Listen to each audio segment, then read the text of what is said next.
Pregnant women and young children are especially vulnerable to food shortages across much of the Sahel, brought on by last year's poor rains. VOA's West Africa correspondent Scott Stearns reports from a targeted feeding center in Niger. Balki Bunu is 9 months pregnant and malnourished. The 25-year-old says it's been hard to find enough food. Her pregnancies come at a time when poor rains have cut Niger's cereal harvest by a quarter. So Bunu walked to this feeding center in the village of Babelwa, where the UN World Food Program supports targeted feeding for pregnant women and children under 5.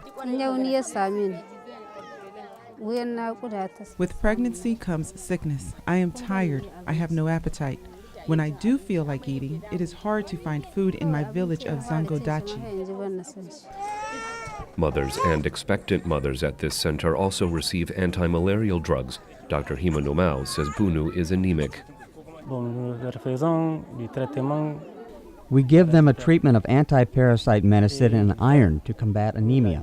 A pregnant woman is going to lose blood, so to compensate, we give her iron for her and her baby. Relief workers here also track the level of malnutrition among children in the community. The UN Children's Fund says at least 200,000 children in Niger face severe acute malnutrition that will require hospital treatment.